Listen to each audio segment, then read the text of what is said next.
Bonsoir, nous sommes ravis de vous retrouver pour cette nouvelle émission de Plus belle ma Sarthe, l'émission consacrée au patrimoine sartois, comme vous avez pu le voir sur ces belles images. Il est question ce soir de Lavaret. Le temps pour moi venu pour vous présenter nos invités, ceux qui vont m'accompagner. Alain Meunier, vous êtes le président de l'ADEL. Et l'organisateur du festival du Grand Voyageur. Voyageur amateur. La semaine prochaine. Voilà. Merci, bienvenue. Romain Ganal, l'organisateur des 24 heures vélo, qui auront lieu, comme à l'accoutumée, cet été. Bonsoir. Bonsoir Bruno. On en parlera tout à l'heure abondamment, puisque les inscriptions sont déjà closes, hélas. Notre ami Fernand Lejard, l'inamovible, spécialiste, ambassadeur du patois sartois. Bonsoir Fernand. Bonsoir à tous, bonsoir. Et Pascal Mariette, bien évidemment, notre spécialiste patrimoine, pour revenir un instant sur ce doux village de Lavaret. Oui, Pascal. Lavaret. Alors, je vous propose de remonter en 1050. C'est à peu près la date qu'on sait qu'il y avait le seigneur de Chaours, un certain Patrice de Chaours, ou on l'appelle aussi païen de Chaours, ça dépend des écrits, qui donne ses possessions. Carrément, il dit mes terres, je les donne à l'abbaye de la Couture, carrément. Donc l'abbaye de la Couture se retrouve avec un très beau territoire. Donc ils héritent des exploitations, de tout ce qui en fait la richesse, des bois. Et il va vite installer un prieuré qui va construire une église. Et l'église va être évidemment construite avec les moines de l'abbaye de la Couture. Et là, voilà cette belle église. Alors, cette belle église, comme ça, vous la voyez, vous dites, c'est une église 16e, elle a un joli clocher. Mais quand on s'approche sur son entrée, on va s'apercevoir qu'on a un très beau portail roman. Alors là, il y a l'église, voilà. Et en bas, on aperçoit un très beau portail roman avec l'alternance du roussard et de la pierre calcaire, comme on le retrouve à la cathédrale du Mans, dans la nef, ou l'église de Fresnay, je dis bien, toujours c'est une belle référence, l'église de Fresnay. Et donc là, on a une façade avec des jolis, alors si on s'approche un peu, on a des jolies colonnes et des chapiteaux, mais si on regarde, on reste sur la photo, pardon, on revient en arrière, sur la photo, on s'aperçoit que le premier clocher initial, c'était un clocher peigne, c'est-à-dire juste un mur avec des petits trous avec les cloches au milieu. Et ça a été évidemment modifié au XVIe siècle. Et là, on revient, on rezoome sur le portail d'entrée d'architecture romane. Et là, regardez ce petit bijou avec ces petites colonnes en roussard. C'est vraiment une très très belle église. On a vraiment cette alternance, évidemment, avec les siècles. On est en gros au XIe siècle et aujourd'hui on est au XXIe siècle. 10 siècles plus tard, c'est quand même beau de conserver ce patrimoine. C'est vraiment magnifique. Et puis le roussard est présent. On a vraiment une présence du roussard, ce qui est très très bien.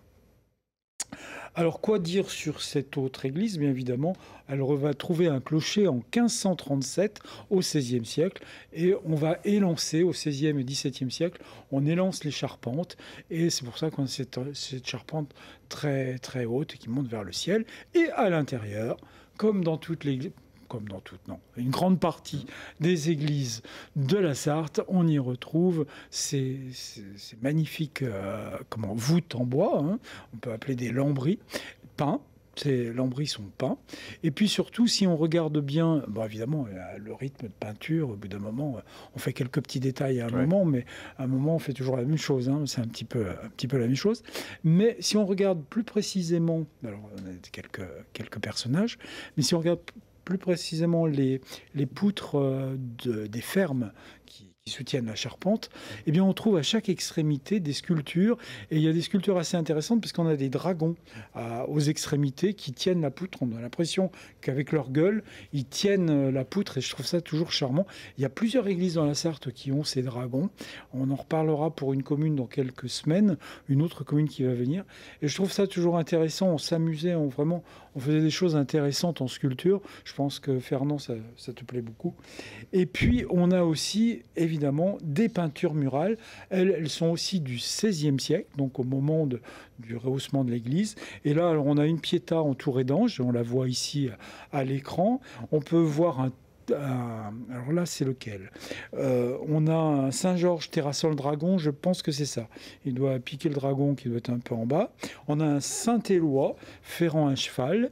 Et puis on a un Saint-Sébastien, comme d'habitude, qui agonise avec ses flèches. Eh ben, dites-moi. Donc vraiment, allez visiter cette église. C'est une très très belle église. Elle est inscrite au monument historique depuis 1927, c'est-à-dire pratiquement un siècle. C'est vraiment un petit bijou d'architecture d'architecture romane et de la Renaissance. Et puis juste derrière l'église, vous en avez parlé en première partie, on va trouver le prieuré. Vous voyez, le prieuré, on l'aperçoit à droite derrière l'église. Et ce prieuré, bien évidemment, on a eu des moines. Alors un prieuré, c'est moins de 10 moines hein, généralement, mais quand même qui avait beaucoup de possession et qui ramenait de l'argent à l'église et surtout à la couture, puisque ça dépendait de la couture. Et donc, il vivait dans ce petit prieuré avec une chapelle, elle aussi dédiée à un saint, à Saint-Antoine.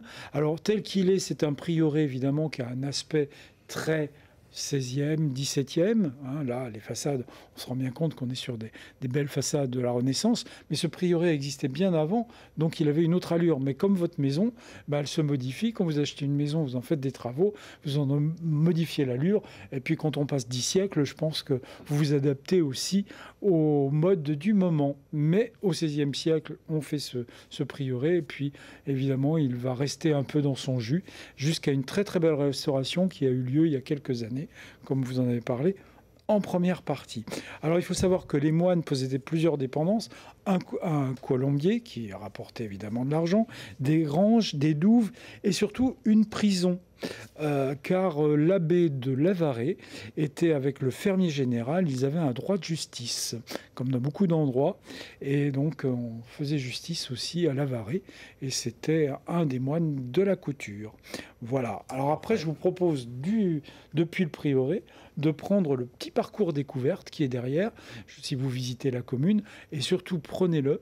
Il y a un très joli petit parcours découverte qui va vous mener au plan d'eau. Et il a été très bien aménagé il y a quelques années. J'aime bien préciser quand les communes font des travaux pour faire des cheminements autres que les trottoirs pour se balader dans les communes. Et là, on a vraiment une belle promenade et je vous conseille d'y aller. C'est très très bien. Et puis pour terminer, j'aimerais vous parler de l'école parce que c'est une architecture d'après-guerre. Et c'est vrai que dans les communes de la Sarthe, on n'a pas trop fait d'école après la Deuxième Guerre mondiale puisqu'il y avait l'Exode. Donc on utilisait encore les écoles qui remontaient à Jules Ferry, en gros à la fin du 19e. Et donc là, on a une école assez contemporaine en plein centre-bourg. Bon, elle porte le nom de Paul Éluard. Et on est vraiment à la fin de l'art déco, avançant dans les lignes. Et puis surtout un esprit d'utilité et d'être efficace en architecture. Voilà pour finir et pour vous présenter Lavaret. Pour finir, ou presque, mon cher Pascal, puisqu'il y a l'énigme de Pascal.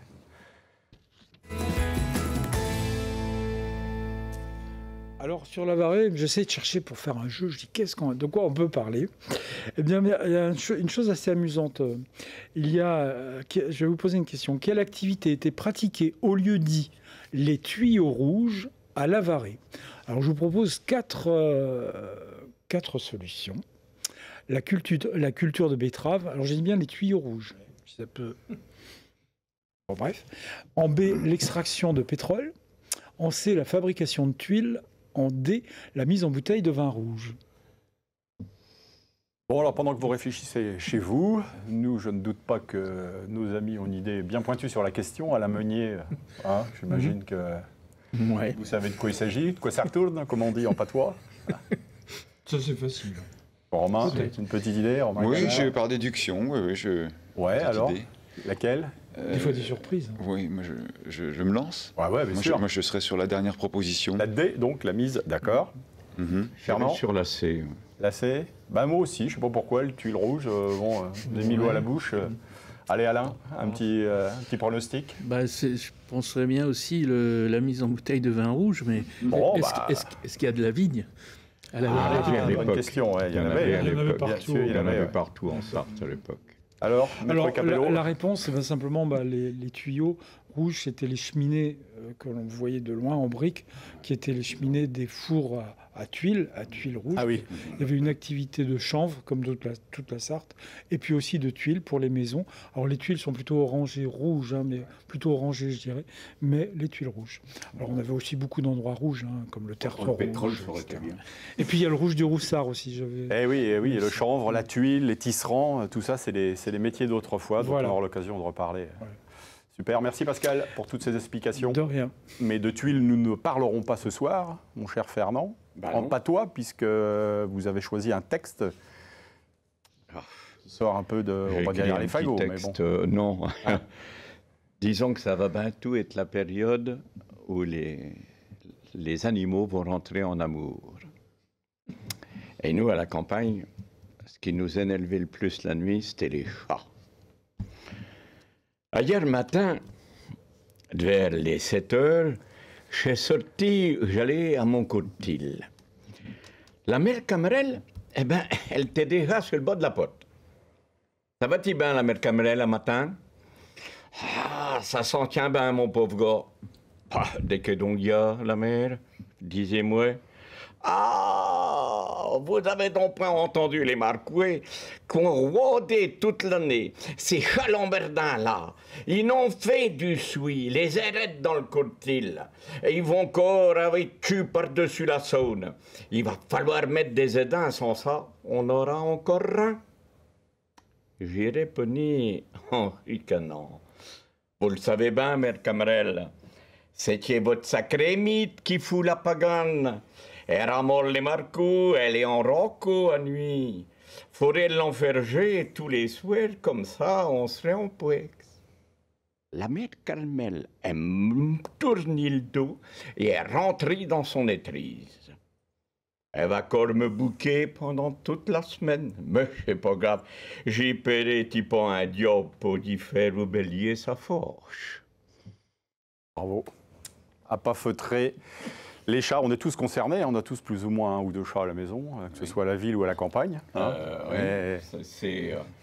J'avais oublié que c'était effectivement la période sous peu.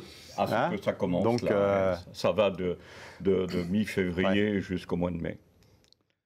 Voilà. Alors, tout le monde m'a compris. Bien évidemment, on aura besoin de votre éclairage, mon cher. Alors, on va éclairer quelques mots par la suite. Ah oui. Ben, c'était traduit. Hein. Ouais, on a vu ça. On a vu ça, exactement. Ouais. Donc là, vous nous proposez. Allez, lisez-moi ça. Allez, monsieur Ganal. Stila qui tient la pouche, quand elle lit Léotin voleux, qu'est-ce qu'il a qui en pense? Ah, c'est pas mal, hein? C'est bien, même. Ah, oui. Grand-mère du Belinois, messieurs, qui Stila qui tient la pouche, qui pratiquait, oui. Il est autant voleux que Stila qui en pense. Bon, alors là, déjà qui tient la pouche. La poche. La poche. Le sac. La poche, d'accord, ok. Le sac. Celui qui tient le sac, il est aussi voleur que celui qui met dans le sac. Ah, d'accord, ok. Stila qui en pense. C'est noté. Alors, Rnetitagoul, la jolivette s'y cache. Non. Rnetitagoul, la joliveté. Ah, la joliveté, pardon, ouais. Je crois que c'était la jolivette. La jolivette. La même chose. C'est pas tagoul, c'est le visage. C'est le visage. Mais Reneti, c'est renettoie ou... Nettoyer. Ah ouais. Nettoyer le visage, ouais. Oui, et donc ta beauté. La beauté. Aussi. La joie se cache derrière. Ouais, d'accord. Ouais. On disait ça d'une femme quand elle était trop maquillée, des fois. D'accord. En temps, on n'aimait pas ça. Ouais. Rnetitagoul. Alors, suivante. Alain, si vous voulez la lire, celle-là. Ah, celle-là. Bon. C'est le jour où le curé il marque ses bêtes entre les cornes. Oui, c'est bien dit. C'est le jour où le curé il marque ses bêtes entre les cornes. C'est quel jour, ça? Oh, tu vas savoir, Pascal. Oui. Ah oui. Ça serait bien le dimanche. Non. Sûr. C'est le mercredi des cendres. Ah, d'accord. Parce que le mercredi des cendres, c'est fini, ça, je crois qu'ils ne le font plus. Mais le prêtre faisait brûler les rameaux de l'année précédente. Ah oui, d'accord. Il récupérait les cendres Et avec les cendres, eh ben, ces oies y allaient à l'église et ils vous faisaient une croix D'accord. sur le front. Alors, les ceuses qui aimant point les curés, ils disaient, bah, tiens, c'est le vous, monsieur le curé, il va marquer ses bêtes, là, Ouais, d'accord. entre les cornes. Next. Suivante. Ah, Le courtil. je vous en ai causé tout à l'heure. Le courtil, de qu'est-ce que c'est que ça? Qui s'appelle courtil comme ça. Oui, le courtil. Il y a des Alors, noms de fermes, d'ailleurs, qui s'appellent. Oui. Moi, j'ai aucune idée. Le courtil, non. C'est tout simplement le jardin. Ah, ouais. d'accord. Ouais. C'est simple. Alors, Marcao. Le Marcao ou le Marcou? Oh, vous connaissez Ouais. ça? Marcao ou Marcou? La sortie du contexte, là. Ouais. On va faire une petite phrase pour nous aider. Allez. Ouais. Ah, le Marcou, ben, je vous l'ai dit tout à l'heure, les Marcous, ils sont tout en roi en ce moment. Les chats. Ah oui, les chats, C'est les les chats matous. mâles. Ah, les Ouais, molles. d'accord. D'accord. C'est le mâle. Les chatons. C'est le D'accord. mâle. ok. Allez, un petit dernier, Fernand. Un petit dernier, Parce que- c'est parti. On Ah bah. roudé. Rôdé. Et Rôde. C'est en rapport avec le premier. Ouais. Le Marcou, il rôde. Il rôde. C'est pas rôdé, Non, c'est-à-dire que, c'est... vous savez, les Marcous, Ouais, il appelle les chats qui Il sont court chez après eux. la... Et il fait un potin pas possible Oui. la nuit. Bon, On bon, est ok. obligé de prendre le fusil pour les faire partir. En tirant en l'air, bien sûr. Bon, on en regarde pour la prochaine fois. On en regarde parce pour la qu'on pourrait prochaine passer fois. la soirée avec vous, je n'en doute pas. Bah, merci, mon cher Fernand. Merci et à bientôt. À bientôt. C'est l'heure de l'histoire du jour. Alors, que représente cette sculpture située sur un immeuble situé à l'angle des rues de la Barillerie et Marchande au Mans, dans le quartier Saint-Nicolas? S'agit-il d'une reine du Mans, une sirène ou une couturière? Alors, je ne sais pas si on va voir là, en plus gros plan. Elle est vraiment à On va voir l'étage. ce que Ouais. Elle est entre Oui, les oui. deux fenêtres. Oui, on va pas. Il faut qu'on la voie de trop près parce qu'évidemment, on va savoir. Mais vous n'avez peut-être jamais levé la tête en fait pour remarquer ou pour essayer de découvrir ce qui Sirène. pouvait être. Place de la Sirène, Oui. juste en face d'un café qui fait l'angle, c'est voilà, sur un. Si c'est place de la sirène, Oui. c'est une sirène ou alors il y a un Bon, piège. bah voilà quoi. Non, non, il n'y avait pas de piège. Non. Bien joué. J'aurais peut-être pas dû dire que c'était Sirène. place de la Sirène, mais enfin, Enfin, voilà, oui, effectivement. Ouais. Pascal, En fin de compte, le pignon est rue de la Barillerie. et rue de la Barillerie, Et il y a exact. une autre sirène, je ne sais pas si vous le savez. Non, Vous regarderez sous le balcon qui est vraiment place de la Sirène, d'accord. au-dessus d'un marchand de. Non, entre une pharmacie et je sais plus, un fast-food, bref. Oui. Et vous regarderez à l'angle, Ah oui, vous verrez, oui. sous le balcon, Je vois. le même motif qu'est la sirène. D'accord. Bon, bah, merci pour l'info. Et donc, juste pour information aussi, pour ceux qui ne le sauraient pas, cette sculpture représente donc une sirène, effectivement, Alain, et qui jaillit des flots au-devant de quelques navires. Cet ancien hôtel particulier date de 1726. Hein. Il aurait appartenu au commerçant et négociant en étamines sartois, Jean Véron. Voilà, qui aurait effectivement aurait inventé l'étamine au XVIIe siècle, ici au Mans. Quoi. C'était Il a même vraiment fait des essais de grand soie, commerçant français, je crois. Au même, nord par du exemple. Mans, oui. Voilà. Bien, sans transition, on va passer au Festival du Voyage Amateur qui se déroulera la semaine prochaine, vendredi, samedi et dimanche. Alain Meunier, vous êtes le président de l'ADEL et cette année, c'est la 24e édition. C'est bien ça? C'est la 24e édition, oui. Donc, c'est pas encore vraiment une date anniversaire, comme on dit le 25e. Ouais. Voilà. Alors, Mais- c'est organisé avec la mairie, les mairies, on peut dire, hein, puisque depuis Ah, 2025, les deux, Voilà, les deux communes de Lénier et Saint-Gervais. Bon, elles ont fusionné, donc ça s'appelle Lénier Saint-Gervais. Voilà, la nouvelle commune. Alors, ça se déroule où? Dites-nous, Alors, ça se déroule dans la salle de la Bellinoise. comme toujours. Non, Non. c'est Ah. la deuxième année où on le fait à la Bellinoise, parce que sinon, avant, on le faisait dans la mairie de Lénier, où la municipalité mettait à notre disposition toutes les salles, pratiquement. D'accord. Et là, c'est une salle qui peut en capacité accueillir combien de personnes? Ben, disons 200 personnes par projection, quoi, parce que ça peut être plus, puisque la salle elle est prévue pour 500 personnes. Oui. Mais sinon, on est trop loin ou on est trop sur les côtés pour l'écran. Donc là, ça commence vendredi. Il y a une thématique cette année ou il y a plusieurs Bah, bon, j'ai disons vu que la que- programmation était un peu diverse et variée. Quoi, Ouais, mais- on essaye toujours d'avoir un peu de variété, D'accord. mais là, la thématique, à la limite, ça va être... On a invité donc une association du Mans, là, qui s'appelle Tiwizi. C'est des Kabyles. Donc, eux, ils vont présenter une exposition de costumes, et puis de bijoux. Enfin, Oui. voilà, ça fera partie un peu du festival. On aura donc le dimanche, ce sera le dimanche après-midi, ça va justement être au sujet de la Kabylie, puisqu'on aura 2 films sur le désert.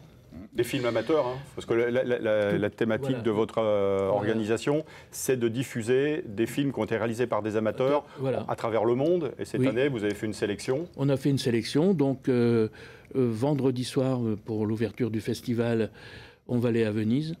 Donc là, c'est une personne du Mans, hein, dont on essaye d'avoir des locaux, qui a fait son reportage sur Venise. C'est quoi, c'est des reportages de combien? Là, ça va faire 55 minutes, quoi. D'accord. Après, donc samedi, donc l'Annapurna, la famille Laporte, c'est ça? La famille Laporte. Alors eux, ils sont habitués, les parents, à faire des treks comme ça en montagne. Hein, oui. Et ils ont décidé d'emmener leurs enfants, quand ils étaient plus grands, bien sûr, hein, Ouais. de les conduire jusqu'à 5000. C'est pour ça le film s'appelle Annapurna, premier 5000. Et puis on ira dans un autre pays, la Namibie, un petit peu plus tard dans la journée. On ira en Namibie et en Côte d'Ivoire. D'accord. Donc ça, voilà, ce sera pour le samedi après-midi. Ensuite, il y aura un repas kabyle, c'est-à-dire un couscous traditionnel. Super. Ouais. Et qui sera suivi d'un film aussi. Enfin là, c'est plutôt une conférence. C'est une dame qui a décidé de marcher. Alors elle est partie du Pays Basque.